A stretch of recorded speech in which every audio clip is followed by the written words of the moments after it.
Hello students, question number 14 from JEE Main 2023, 13th April, shift 2. The question is, the random variable x follows binomial distribution b and p for which the difference of mean and variance is 1 and आपको given है कि 2 times p x equal to 2 equal to 3 times p x equal to 1 then n square into P X greater than 1 कितना आएगा ये बताना है हमें।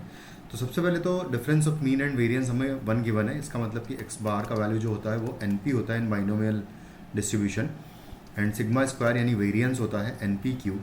तो इन दोनों का डिफरेंस हमें गिवन है यानी N P minus N P Q is equal to 1 given है।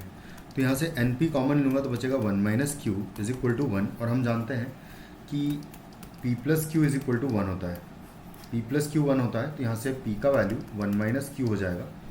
तो 1 माइनस क्यू की जगह मैं p रख दूंगा तो ये हो जाएगा N P into P is equal to 1। तो एन पी स्क्वायर का वैल्यू 1 हो जाएगा, ये हो जाएगी हमारी फर्स्ट इक्वेशन। सेकंड इक्वेशन के लिए हमें गिवन है कि इन दोनों का वैल्यू इक्वल होगा। तो 2 into P X equal to 2 का बात करें तो आएगा एन सी 2 इंटू आएगा p की पावर 2 और इंटू क्यू की पावर n माइनस 2 आएगा। उसके बाद इक्वल टू आएगा ये 3 इंटू एन सी 1 आएगा, यहाँ पर x इक्वल टू 1 का probability N C 1 into P की पावर 1 इंटू क्यू की पावर n माइनस 1 आएगा। यहाँ पर p स्क्वायर यहाँ पर p है तो एक p यहाँ पर बचेगा। तो ये इसको एक्सपैंड कर देता हूँ तो n into n minus 1 upon 2 आ जाएगा यहाँ पर। तो और इंटू आएगा पी स्क्वायर, सॉरी पी बचेगा यहाँ पर एक, इससे कैंसिल आउट होने के बाद। और यहाँ पर इन दोनों में एक पावर यहाँ पर ज़्यादा है तो सिर्फ यहाँ पर एक क्यू बचेगा, यहाँ पर से गायब हो जाएगा। तो ये इक्वल टू हो जाएगा 3 इंटू एन हो जाएगा यहाँ पर एन सी 1 का वैल्यू और इंटू आ जाएगा क्यू। कुछ इस तरीके से ये हमें मिल जाएगा। उसके बाद हम क्या करेंगे यहाँ पर कि इसको n को तो कैंसिल आउट कर देंगे सीधा सीधा, 2 से 2 कैंसिल आउट हो जाएगा, n से n कैंसिल आउट हो जाएगा 1।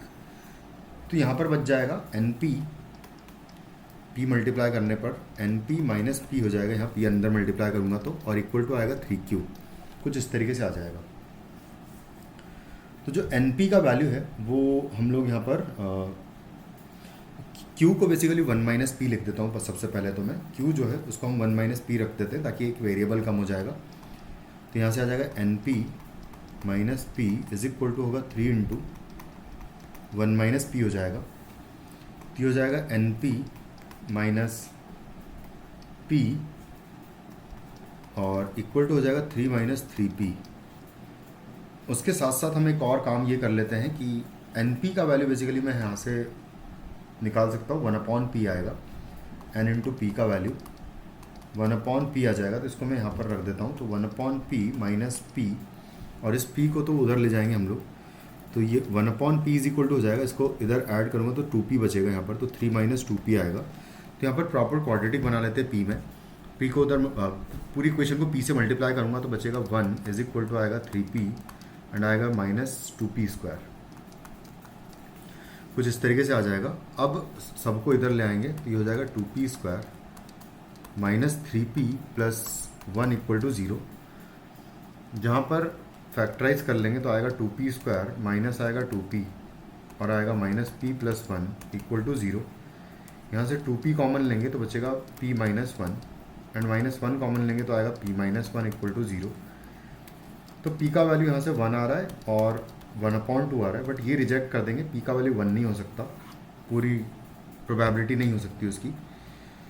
तो p का वैल्यू अगर 1 होगा और 1 अपॉन 2 होगा तो q का वैल्यू भी 1 अपॉन 2 हो जाएगा। और यहाँ पर अगर मैं पुट कर दूंगा तो n का वैल्यू मुझे मिल जाएगा, क्योंकि N P square equal to 1 है तो n इज इक्वल टू हो जाएगा 1 अपॉन पी स्क्वायर, यानी कि हो जाएगा 1 अपॉन 2 का स्क्वायर जो कि आ जाएगा 4। तो यानी कि n का वैल्यू मुझे मिल जाएगा 4।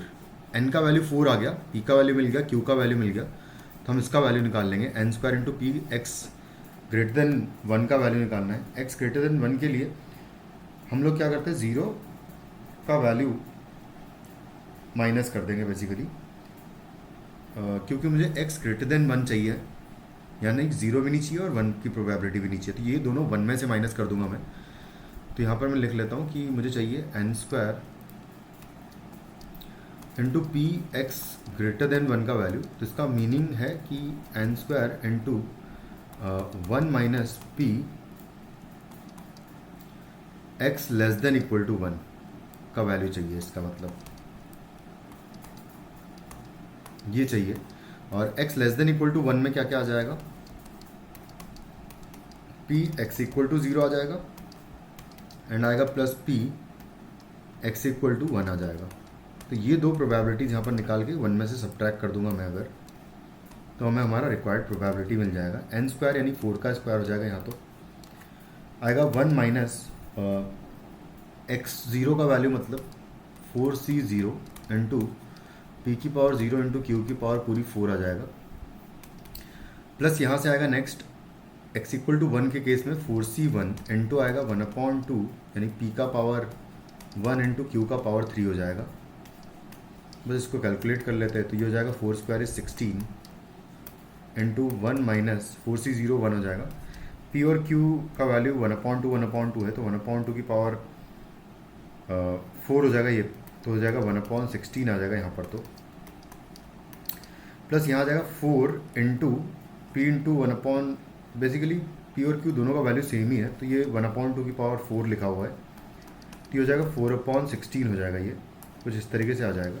इसको ऐड करेंगे तो 5/16 हो जाएगा ये, तो 1 माइनस 5/16 है और बाहर 16 है, 16 मल्टीप्लाई कर दूंगा मैं अंदर, तो हो जाएगा 16 माइनस 5 बचेगा। 16 माइनस 5 जो है वो 11 होता है।